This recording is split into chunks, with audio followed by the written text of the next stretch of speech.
Assalamualaikum warahmatullahi wabarakatuh. Alhamdulillah kita bisa bertemu lagi sama saya Ibu Vicky. Materi yang akan kita bahas adalah materi tentang jarak titik terhadap bidang dan jarak antara dua garis sejajar. Nah, kemudian kita lanjutkan ke menu yang kemarin yang sudah kita bahas, ada dua, yaitu jarak antar titik dan jarak titik terhadap garis. Nah, sedangkan yang belum kita bahas ada 4, jarak titik terhadap bidang, jarak antara dua garis sejajar, jarak garis terhadap bidang, dan jarak antara dua bidang yang sejajar. Sedangkan untuk hari ini yang akan kita bahas hanya 2 submateri, yaitu jarak titik terhadap bidang dan jarak antara dua garis sejajar. Nah, yang pertama untuk jarak titik terhadap bidang, jarak titik A terhadap bidang alfa yaitu panjang ruas garis AA aksen, di mana ruas garis AA aksen tegak lurus dengan bidang alfa, dan A aksen adalah proyeksi titik A terhadap bidang alfa. Nah, di situ sudah terlihat ada gambar, ada bidang alfa, kemudian ada titik A. Nah, yang ditanyakan adalah jarak dari titik A ke bidang alfa. Maka dari titik A tersebut kita tarik garis sehingga garis tersebut tegak lurus dengan bidangnya. Jadi titik A diproyeksikan dulu ke bidangnya. Nanti setelah itu baru kita cari yang tegak lurus. Itu untuk jarak titik terhadap bidang. Nah, contohnya diketahui kubus ABCDEFGH dengan panjang rusuk 8 cm, tentukan jarak titik C ke bidang BDG. Nah, di situ Ibu udah gambarkan, ada gambar kubus ABCDEFGH, kemudian yang ditanyakan jarak dari titik C ke bidang BDG. Nah, itu bidang BDG-nya juga sudah Ibu gambarkan. Ada bentuk segitiga BDG. Nah, jarak dari titik C ke bidang tersebut Ibu tarik dari titik C ke bidangnya, kemudian diproyeksikan menjadi C aksen. Nah, jarak dari titik C ke bidang BDG diwakili oleh garis C aksen. Nah, cara mengerjakannya gimana? Nah, berarti kita bisa menggunakan yang namanya segitiga CG aksen G atau GG aksen C. Itu kita lihat segitiganya siku-siku di titik C. Nanti kita menggunakan yang namanya perbandingan luas. Nah, sebelumnya kita harus tahu dulu panjang dari segitiga dari CG aksen G atau GG aksen C itu masing-masing sisinya itu panjangnya berapa terlebih dahulu. Misalkan itu yang GC itu kan sama dengan rusuk kubus. Nah, kalau sama dengan rusuk kubus otomatis panjangnya 8 cm. Kemudian G aksen C, kalian bisa mencari G aksen C itu berawal dari setengah dari AC. AC itu sama dengan diagonal sisi kubus.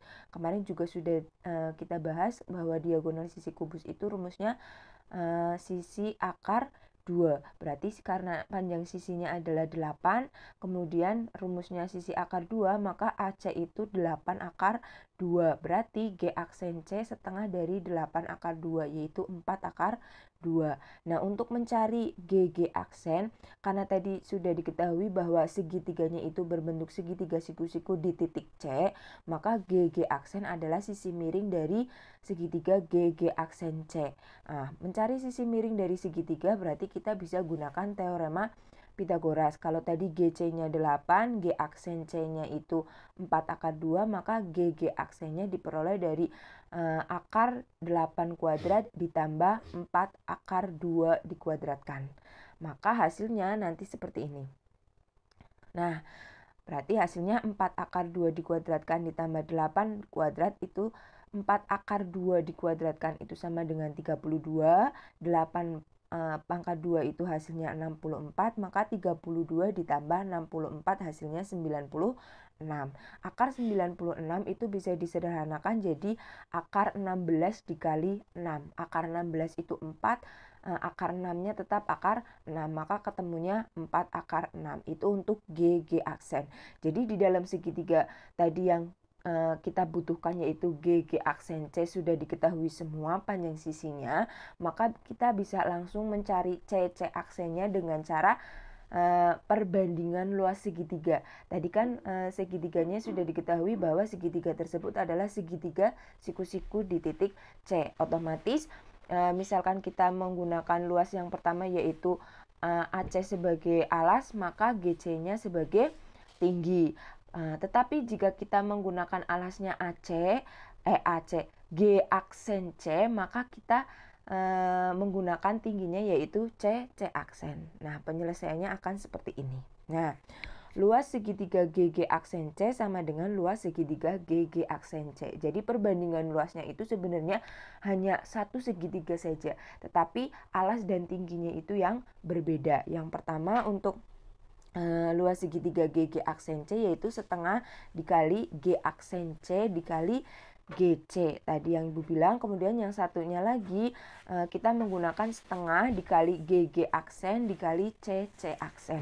Maka hasilnya tinggal diperoleh setengah dikali 4 akar 2 dikali 8 sama dengan setengah dikali 4 akar 6 dikali C aksen. Hanya tinggal memasukkan saja apa yang sudah kita cari tadi. Nah, hasilnya setengah dikali 4 akar 2 dikali 8 hasilnya 16 akar 2. Kemudian setengah dikali 4 akar 6 hasilnya 2 akar 6 dikali C aksen. Maka C aksen bisa diperoleh dari pembagian 16 akar 2 dibagi 2 akar 6. Oh, ketemunya 16 dibagi 2 kan bisa disederhanakan jadi 8. Nah, berarti C aksennya 8 akar 2 per akar 6. Nah, kemudian biar akar yang di bawah atau yang jadi penyebut itu hilang, maka kita rasionalkan dengan cara mengalihkan akar 6 per akar 6. Maka hasilnya 8 akar 12 per 6. Nah, akar 12 bisa disederhanakan kembali menjadi akar 4 dikali 3. Akar 4 dikali 3 hasilnya 2 akar 3. Maka hasilnya 8 dikali 2 akar 3 per 6. Ketemunya 8 per 3 akar 3 itu untuk panjang C aksen. Maka kesimpulannya jarak dari titik C ke bidang BDG adalah 8 per 3 akar 3 C aksen. Itu untuk yang jarak titik ke bidang. Selanjutnya kita akan membahas yang namanya jarak antara dua garis yang sejajar. Jarak antara dua garis yang sejajar, Ibu misalkan jarak antara garis G dan garis H. Nah, itu panjang ruas garis AB di mana ruas garis AB tegak lurus dengan garis G dan garis H. Jadi pengertiannya di situ ada tampak gambar garis G sama garis H sejajar. Nah, kita ada ambil sembarang titik di titik G, di garis G. Misalkan Ibu sebut A, kemudian A itu ditarik ke garis H yang tegak lurus ke dua-duanya.